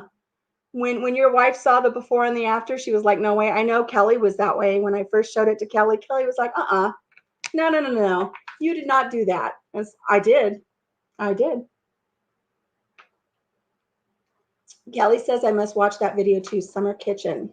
Yes, I think I've already read that comment. So watch the before, watch the after. It's one of the better things I think I've ever done. And I was inspired by a channel called Off Grid with Doug and Stacy. He built her an outdoor kitchen and they built it from scratch. They didn't I don't think they had a pre-existing building. And I thought, man, I really like that summer kitchen. I wish I had one. And I started thinking we could have a shed delivered, those sheds that get built, they're like $5,000. I could save up some money, have a shed delivered, convert it into a summer kitchen. And one night during an insomnia thing where I'm just laying there, it dawned on me, oh my gosh, I've got that 2-car garage out there and the chickens and the pigs have completely taken it over. What if I reclaim it and make that into a summer kitchen? And so I went out the next day and I started cleaning it up. My husband says, what are you doing? I says, oh, don't question, don't worry, but I need you to roll with this. Just go with it. And he knows I come up with crazy ideas all the time. I said, I need you to have faith in this. I have the vision. And a lot of the time he becomes the muscle and he does the work, but I have the vision. And I said, just go with me on this. And so I told him what I was going to do. And he just shook his head and I think he really thought I had lost it that time. There's just no way that this is going to work. And then my son came over while I was in the middle of cleaning. Even my brother showed up one day and I had 2 burn piles going. I was burning stuff that I was pulling out of there. And he just looked at me like I'd lost my mind. He thought it was the most redneck, craziest thing you'd ever heard of. There was no way it was going to work. And my son came over. He says, Mom, you've had chickens and pigs living in here. You're going to have to completely decontaminate the entire place. And there's no way it's going to work. You're going to have to really just do all this stuff. And I said, I don't want you to worry about it. I've got it all under control. So once I got it all cleaned, then I pressure washed it from top to bottom, pressure washed that thing with some good antibacterial soap, did it more than once, let the wood dry, did it again, sprayed it all out to the front, out the yard and everything. And then we painted it. And that wood, even though in my video I say that garage is from the 1960s, I went to the county assessor's office and they have that building as being 1902. So I think even though it's 1902, obviously it had to have been upgraded a few times because it does have electricity to it now. And it had very old wiring, like the wiring that you see from the 20s and the 30s. It's wrapped in cloth. It's very nasty. Everything was very nasty. It had the old fuse box in there from before, but it had been upgraded to a different fuse box. So we did all new wiring. We painted, and that painting, it took, I believe, 27 gallons of paint to paint the inside of that place because the wood would just soak up the paint so much. But we took out the entire ceiling, so it's all lofted up in there, and there's a window up there. We found a really neat old window out of a church that I'm going to put into my bathroom when we renovate the boot room into a bathroom. Really, really neat. We found an old stove from the 1930s, I think it was. Just neat stuff that we found all up in the attic that we didn't know was up there. We didn't know there was all kinds of neat stuff up there, and that space would be so wonderful. But I really love that summer kitchen. And I've had several people say, oh, you need to call the newspaper out. You need to do a story on it. We had the newspaper do a story on the house that we renovated here. This is the 1902 farmhouse, and we've done some renovations to it. And it was featured in the local paper. And somebody said, you really need to have them come out and do that summer kitchen. And I told my husband, I said, I think I'm going to contact the paper and have them come out and do this whole thing on this summer kitchen. He says, oh, please don't do that. I said, why? I love the summer kitchen. I'm proud of it. He says, the last thing we need is for the county assessor to see that and come out and change it from a garage to actual like square footage living space and up our taxes. So I conceded he was probably right. Dollar Tree, everybody mentions it. I so want to go there. It's kind of neat, Daz. Everything's $1. Every single thing's $1. It doesn't matter what it is, it's $1. And it's got its pluses and its minuses, because I bought some really nice little planters the other day for $1, but then when I was at Walmart, they were 97 cents. So some things you can get cheaper at Wally World.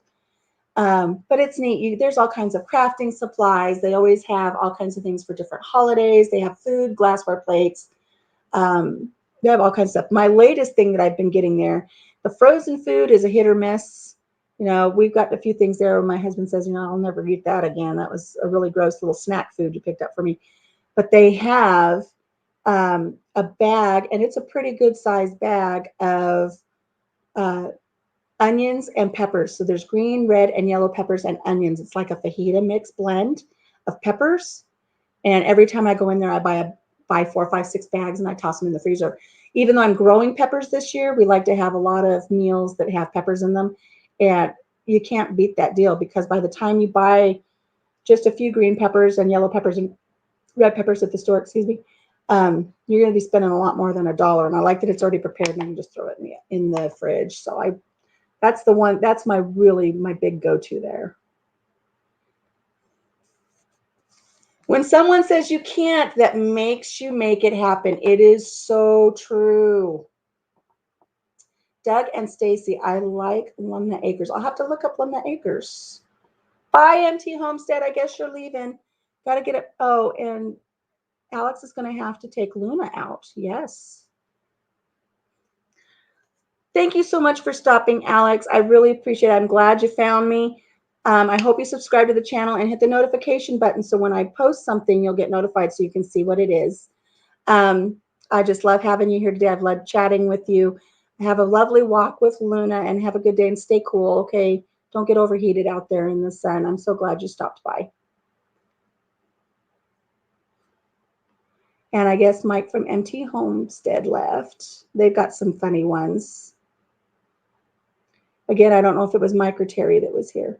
Ed's live, and it's about me. Got to run. You know, I think we're down to 3. We're almost at 2 hours. Everybody's got other lives to go to. I'm going to finish painting my rocks. I haven't had breakfast yet. It's 11 o'clock. So I think I'm going to go ahead and wrap this up for the few of you that are still here. I'm glad you were able to stop by and have coffee with me this morning. Keep an eye out for a video showing how I'm going to paint this mandala rock. Mandala, I don't know how to say it properly, but make sure you check that out. And I did just post that really sexy garden tour, so make sure you check that one out as well, and the baby donkey videos. Okay, guys, thanks for joining me. I appreciate it so much. I hope you all have a blessed day. Stay nice and cool. Don't get overheated out here in this heat. We will talk to you guys later. Bye-bye. Check for any last comments before I log out. Thanks, Daz. I appreciate the support. We will talk to you guys later. Bye-bye. End broadcast.